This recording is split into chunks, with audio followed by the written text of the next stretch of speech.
अस्सलाम वालेकुम और रिव्यू स्पीकर में खुशामदीद। मेरा नाम आमिर है और ये है वीवो का X60 Pro। ये बेसिकली वीवो की तरफ से पाकिस्तानी मार्केट में इनका फ्लैगशिप डिवाइस है। इंटरनेशनली इसका X60 Pro Plus भी अवेलेबल है, लेकिन पाकिस्तान में X60 Pro he top of the line device है। और इस फोन का जो सबसे बड़ा सेलिंग पॉइंट है वो है इसके अंदर लगाया गया ये कैमरा, क्योंकि यहाँ आपको गिम्बल स्टेबलाइजेशन दी गई है और इस कैमरा को डेवलप किया गया है वीवो और जाइस की कोलैबोरेशन में। और पाकिस्तानी मार्केट में वीवो का सबसे महंगा फोन होने के बावजूद भी इसका प्राइस पॉइंट नॉर्मल फ्लैगशिप से काफ़ी कम है। नॉर्मल फ्लैगशिप फोन्स इस वक्त 2 लाख से ऊपर के प्राइस पॉइंट पे मिलते हैं, जहां ये X60 Pro आपको 1,30,000 रुपए का मिल रहा है। तो नेचुरली बहुत से लोग इसको एक फ्लैगशिप किलर डिवाइस के तौर पे भी देख रहे हैं। और यकीनन इस फोन के अंदर काफी सारे ऐसे फीचर्स दिए गए हैं जो कि आपको एक फ्लैगशिप डिवाइस में मिलते हैं। सबसे पहली चीज तो है इस फोन की बिल्ड क्वालिटी और डिजाइन। I mean wow. जैसे ही मैंने इस फोन को बॉक्स से निकाला और पहली बार हाथ में उठाया, मेरी पहली सोच थी कि ये वीवो का अब तक का सबसे खूबसूरत फोन है। फिर हैं इसमें लगाए गए मटेरियल्स। यहाँ पूरी ग्लास और मेटल की बिल्ड है। बैक पे ये एंटी ग्लेयर मैट फिनिश वाला ग्लास है और ये वही सॉफ्ट टच सैटिन वाली मैट फिनिश है जो कि मुझे फोन्स में इस वक्त बहुत ज्यादा पसंद है। जब इस फोन पे लाइट पड़ती है तो आपको बहुत ही सॉफ्ट किस्म के रिफ्लेक्शंस दिखते हैं। और by the way X60 Pro का ये ब्लैक वाला कलर भी मुझे बहुत ज्यादा पसंद आया है। ये वो फैंटम ब्लैक जैसा जेट ब्लैक नहीं है, बल्कि एक डार्क चारकोल टाइप का कलर है जो कि मुझे डीप ब्लैक से ज्यादा अच्छा लगा। फिर इस फोन की फ्रेम एल्यूमिनियम की बनाई गई है और यहाँ भी मैट फिनिश है और फोन की सारी साइड्स कर्व्ड हैं, तो इस फोन को हाथ में उठाना बहुत ही कंफर्टेबल है। फोन के आगे गोरिल्ला ग्लास 6 की प्रोटेक्शन है जो कि पिछले साल के फ्लैगशिप्स में होती थी, तो मैं इसे भी एक प्रीमियम फीचर समझता हूं। और ये प्रीमियम फील और अटेंशन टू डिटेल आपको इस फोन की पूरी बॉडी में हर जगह दिखती है। मिसाल के तौर पे इस फोन के बटन्स, यहाँ पावर बटन पे अलग टेक्सचर है ताकि इसे उंगली से पहचानने में आसानी हो। फिर नीचे वाली साइड पे एज को अंदर की तरफ कर्व किया गया है, जबकि ऊपर वाली तरफ एक शाइनी सा एक्सेंट है जिसपे इस फोन का सबसे बड़ा सेलिंग पॉइंट मेंशन्ड है, प्रोफेशनल फोटोग्राफी। यहाँ तक के पीछे दिया गया कैमरा मॉड्यूल भी बहुत ही प्रीमियम दिखता है। यहाँ लेंसेज वाला हिस्सा शाइनी ग्लास में है, जबकि फ्लैश वाली जगह ब्रश्ड मेटल में है। कैमरा बम्प की साइज की बात करें तो मुझे इतनी ज्यादा नहीं महसूस हुई। आजकल के फ्लैगशिप्स तो भारी भरकम कैमरा बम्प्स के साथ आते हैं, लेकिन यहाँ कैमरा बम्प काफी अंडरस्टेटेड है। फिर यहाँ ग्लास और मेटल की बिल्ड होने के बावजूद भी वजन खासा कम है, सिर्फ 177 ग्राम। और इस फोन की थिकनेस को भी बहुत कम रखा गया है, यहाँ सिर्फ 7.6 मिलीमीटर की थिकनेस है। 100 बात की एक बात, मुझे इस फोन की बिल्ड बहुत ही ज्यादा पसंद आई है। इसको हाथों में उठाना, इसकी हैंड फील, ओवरऑल क्वालिटी। अगर इस फोन की बिल्ड के हवाले से मुझे क्रिटिसिज्म करना हो तो वो सिर्फ ये है कि यहाँ बैक पे कोई गोरिल्ला ग्लास की प्रोटेक्शन नहीं दी गई, लेकिन उसके अलावा I think Vivo has really nailed it. अगर आपको एक स्लीक और कॉम्पैक्ट और प्रीमियम फीलिंग डिवाइस चाहिए तो X60 Pro आपको अच्छा लगेगा। फिर आ जाए डिस्प्ले पे, तो यहाँ भी प्रीमियम डिजाइन की थीम को बरकरार रखा गया है। छोटा सा सेंट्रलाइज्ड होल पंच कटआउट, पतले बेजल्स, चिन और फोरहेड, और डिस्प्ले की साइड्स पे हल्का सा कर्व। अब मैं जानता हूं कि आप में से बहुत सारे लोगों को कर्व डिस्प्ले अच्छे नहीं लगते हैं, लेकिन मेरे ख्याल में यहाँ कर्व इतना नहीं है कि मुझे तंग करे। और अगर डिस्प्ले के स्पेक्स पे नजर दौड़ाएं तो अगेन फ्लैगशिप ग्रेड है। 6.56 इंचेस का फुल HD AMOLED पैनल है, 120 हर्ट्ज का रिफ्रेश रेट, HDR10+ का सपोर्ट, 240 हर्ट्ज का टच सैम्पलिंग रेट। डिस्प्ले के अंदर ही इस फोन का फिंगरप्रिंट सेंसर भी दिया गया है। फिंगरप्रिंट सेंसर काफी तेज और रिस्पॉन्सिव है और मुझे नहीं लगता कि डेली यूसेज में आपको कोई इश्यूज होंगे। और अगर आप इस डिस्प्ले को side by side Galaxy S21 Ultra के साथ देखें तो कम से कम मेरी नजर में X60 Pro का डिस्प्ले फ्लैगशिप ग्रेड है। AMOLED टेक्नोलॉजी होने की वजह से यहाँ कलर्स बहुत ही पंची हैं, ब्लैक्स डीप हैं। और अगर बात करें व्यूइंग एंगल्स की तो मुझे कोई नोटिसेबल कलर शिफ्टिंग नहीं महसूस हुई। और 120 हर्ट्ज के हाई रिफ्रेश रेट की बदौलत फोन को इस्तेमाल करते हुए वो अल्ट्रा स्मूथ एक्सपीरियंस मिलता है। बाय द वे, यहाँ रिफ्रेश रेट को सेलेक्ट करते हुए आपको स्मार्ट स्विच का ऑप्शन मिलता है जो कि ऑटोमेटिकली डिटेक्ट करेगा कि आप अपना फोन कैसे इस्तेमाल कर रहे हैं और रिफ्रेश रेट को एडजस्ट करेगा ताकि बैटरी बचाई जा सके। और इस किस्म के बैटरी सेविंग फीचर्स इस फोन के लिए बहुत ही जरूरी हैं, क्योंकि यहाँ एक छोटी सी 4200 mAh पावर की बैटरी दी गई है, जो कि यकीनन एंड्रॉइड स्पेस में अब एक छोटी बैटरी समझी जाती है। लेकिन इस छोटी बैटरी की वजह से ही ये फोन इतना स्लीक और स्लिम है। कुछ पाने के लिए कुछ खोना पड़ता है। और यहाँ 33 वाट की सुपर फास्ट चार्जिंग दी गई है, जिसके जरिए ये फोन बहुत ही तेज चार्ज होगा। एम्प्टी से हाफ बैटरी में 20 से 25 मिनट लगेंगे, एम्प्टी से फुल बैटरी में घंटे से सवा घंटा लगेगा। और मेरे ख्याल में ज्यादातर लोगों के लिए ये फोन एक दिन निकाल लेगा, लेकिन ये आपके अपने यूसेज पर डिपेंड करता है। अगर आप एक हैवी यूजर हैं तो मुमकिन है कि आपको दिन में एक आध बार बैटरी को टॉप अप करना पड़े, खासकर इसलिए कि इस फोन के अंदर बहुत ही पावरफुल इंटरनल्स दिए गए हैं।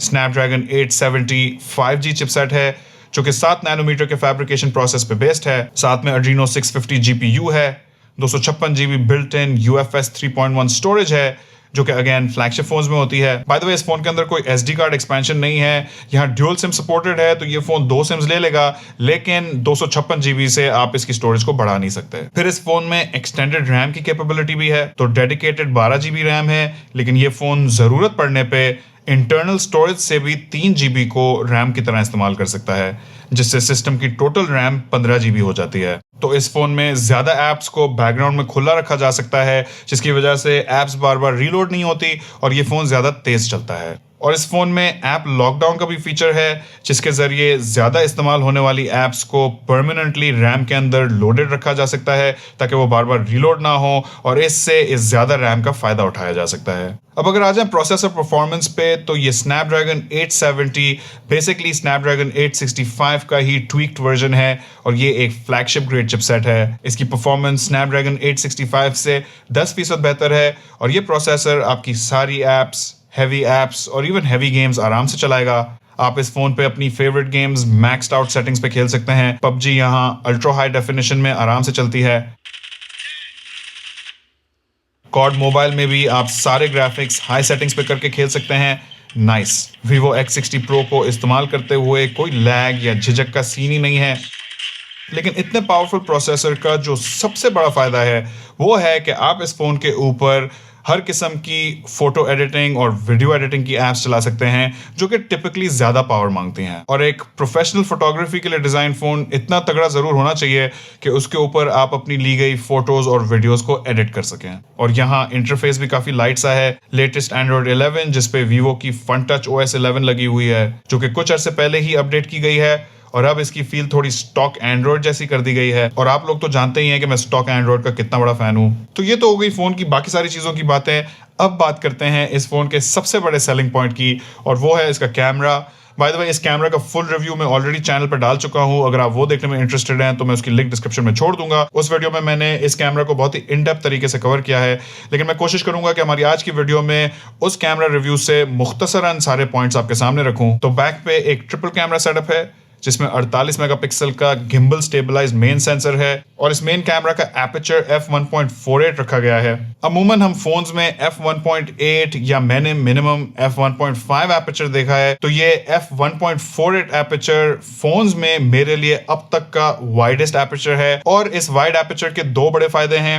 एक ये कि आपका सेंसर ज्यादा लाइट लेता है, जिससे कैमरा की लो लाइट परफॉर्मेंस बेहतर हो जाती है, और दूसरा फायदा यह है कि आपको पोर्ट्रेट इफेक्ट्स इस्तेमाल करे बगैर भी अपनी इमेजेस में ज्यादा नेचुरली ब्लर्ड बैकग्राउंड मिलेगा। फिर 13 मेगापिक्सल का अल्ट्रा वाइड कैमरा है, जो कि एक मैक्रो कैमरा की तरह भी काम करता है, और 13 मेगापिक्सल का टेलीफोटो कैमरा है 2x ऑप्टिकल जूम के लिए, जबकि आगे वाली तरफ 32 मेगापिक्सल का सेल्फी शूटर है। इस कैमरा को Zeiss की कोलैबोरेशन के साथ बनाया गया है। Zeiss का पूरा नाम है कार्ल Zeiss ऑप्टिक्स, और ये एक जर्मन कंपनी है जो कि ऑप्टिकल सिस्टम्स यानी कि लेंसेज और कैमरास बनाती है, और इनकी रेपुटेशन बहुत ही स्ट्रांग है। और Zeiss और Vivo की कोलैबोरेशन में बनाए गए इस कैमरा का जो सबसे यूनिक और सबसे मार्केटेड फीचर है वो है इसके अंदर बिल्ट इन गिम्बल, जो कि गाड़ी के शॉक एब्जॉर्बर की तरह झटकों को एब्जॉर्ब करता है।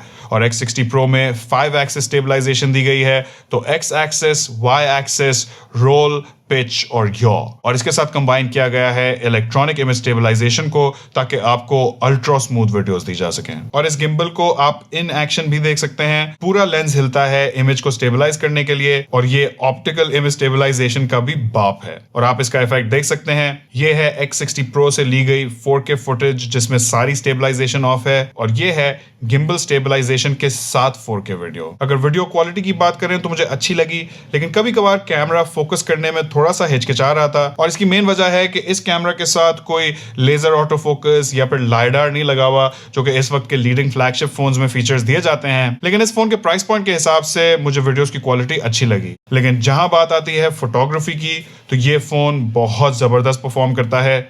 इमेजेस में अच्छी डिटेल है, कलर्स बहुत ही एक्यूरेट हैं और डायनामिक रेंज भी मुझे अच्छी लगी। f1.48 जैसे वाइड एपर्चर की वजह से इमेजेस में नेचुरल बैकग्राउंड ब्लर भी ज्यादा होता है, जिसकी वजह से इस फोन की इमेजेस में आपको वो DSLR वाली फीलिंग आती है। मेन कैमरा और अल्ट्रा वाइड कैमरा की कलर मैचिंग भी ऑन पॉइंट है, अमूमन फ्लैगशिप ग्रेड कैमरास में होती है। लेकिन X60 Pro में जब टेलीफोटो कैमरा पे स्विच करते हैं तो अक्सर औकात कलर प्रोफाइल में हल्का सा फर्क महसूस होता है। फिर भी मैं कहूंगा कि X60 Pro से ली गई इमेजेस बहुत ही प्लीजिंग हैं। ओवरऑल इमेज क्वालिटी के हिसाब से ये कैमरा इस वक्त के किसी भी फ्लैगशिप कैमरा को टक्कर दे सकता है। फिर इस फोन का अल्ट्रा वाइड कैमरा ही मैक्रो कैमरा की तरह भी काम करता है, लेकिन अमूमन फोन्स में 2 मेगापिक्सल या 5 मेगापिक्सल के मैक्रो कैमरास होते हैं, तो यहाँ 13 मेगापिक्सल का अल्ट्रा वाइड मैक्रो कैमरा बहुत ही अच्छी और डिटेल्ड इमेजेस लेता है। इसके साथ साथ जब आप मेन अल्ट्रा वाइड और टेलीफोटो कैमरास के बीच में स्विच करते हैं तो आपको रेजोल्यूशन में भी ज्यादा फर्क नहीं महसूस होता, जो कि अगेन एक प्लस पॉइंट है। बात करें पोर्ट्रेट इफेक्ट्स की तो ये फोन तो पोर्ट्रेट इफेक्ट्स के बगैर भी बहुत अच्छा बैकग्राउंड ब्लर देता है, लेकिन जाइस के सुपीरियर एल्गोरिथम्स के साथ इस फोन की पोर्ट्रेट इमेजेस का लेवल ही कुछ और है। मुश्किल सब्जेक्ट्स को भी बहुत अच्छी तरह डिटेक्ट करता है, और जहां इस कैमरा को 4 चांद लग जाते हैं वो है लो लाइट फोटोग्राफी में। मैंने अब तक इतनी अच्छी लो लाइट परफॉर्मेंस किसी भी फोन में नहीं देखी बशमूल फ्लैगशिप फोन्स के। यहाँ एक्सट्रीम नाइट विजन 2.0 है, जो कि f1.48 एपर्चर, गिम्बल स्टेबलाइजेशन और जाइस की फनकारी को इस्तेमाल करके रात में भी दिन जैसी इमेजेस लेता है। और मैं यहाँ कोई बड़ा चढ़ा के बात नहीं कर रहा, आप देख सकते हैं कि एक्सट्रीम नाइट विजन से पहले इमेजेस कैसी थी और बाद में कैसी हैं। और रॉ इमेजेस के साथ साथ यहाँ आपको pro mode, panorama, astro photography और लॉन्ग एक्सपोजर जैसे फोटोग्राफी ऑप्शंस भी मिलते हैं। अब अगर बात करें इस 32 मेगापिक्सल के सेल्फी शूटर की, तो यहाँ कोई स्पेशल फीचर्स तो नहीं है जैसे बैक कैमरा में डाले गए हैं, और क्या ही बात होती है अगर X60 Pro में भी 44 मेगापिक्सल का आई ट्रैकिंग ऑटो फोकस वाला कैमरा डाला जाता। लेकिन फिर भी ये कैमरा अच्छी इमेजेस लेता है, अच्छी स्किन टोन्स, एक्यूरेट कलर्स, अच्छी डायनामिक रेंज। तो मेरे ख्याल में Vivo X60 Pro के कैमरा ने मुझे बिल्कुल भी मायूस नहीं किया, स्पेशली जहां बात है फोटोग्राफी की। तो अब अगर इस फोन की कुछ डाउनसाइड्स की बात करें तो मेरे लिए इसकी 2 मेन डाउनसाइड्स हैं। पहली ये है कि इस फोन के अंदर कोई ड्यूअल स्टेरियो स्पीकर्स नहीं डाले गए हैं, जो कि मेरे हिसाब से इस वक्त किसी भी प्रीमियम या फ्लैगशिप फोन के लिए बहुत ही जरूरी हैं। हम ये फीचर अब मिड रेंज प्राइस पॉइंट पे भी देखते हैं। इसके साथ साथ इस फोन के अंदर कोई वायरलेस चार्जिंग नहीं है। अगेन ये भी एक फ्लैगशिप किस्म का फीचर है, जो कि मेरे हिसाब से हर किस्म के प्रीमियम फोन में होना चाहिए। इन 2 फीचर्स के अलावा मुझे ये फोन बहुत ही ज्यादा पसंद आया है। मेरे ख्याल में X60 Pro ने अपना प्रोफेशनल फोटोग्राफी का वादा पूरा किया है। इस फोन का कैमरा बहुत ही जबरदस्त है और जैम पैक्ड है, इतने सारे इसके अंदर फीचर्स हैं। और इसके अलावा भी मेरे ख्याल में Vivo X60 Pro में आपको काफी सारे वो फीचर्स मिलते हैं जो एक फ्लैगशिप फोन में होते हैं, जैसे कि प्रीमियम बिल्ड और डिजाइन, बहुत ही अच्छा डिस्प्ले, जबरदस्त इंटरनल्स, सुपर फास्ट चार्जिंग और एक बहुत ही अच्छा कैमरा एक्सपीरियंस। आपके X60 Pro के बारे में क्या ख्यालात हैं? अगर आपका कोई फीडबैक हो, कोई एक्सपीरियंसेस हो, वो भी कमेंट सेक्शन में जरूर शेयर कर दीजिएगा। चैनल पर नए हैं तो सब्सक्राइब करना ना भूलिएगा। वीडियो पसंद आई हो तो इस पर लाइक दे दीजिएगा। देखने का बहुत शुक्रिया। इस वीडियो में इतना ही। इंशाल्लाह आपसे मुलाकात होगी अगली वीडियो में। अल्लाह हाफिज।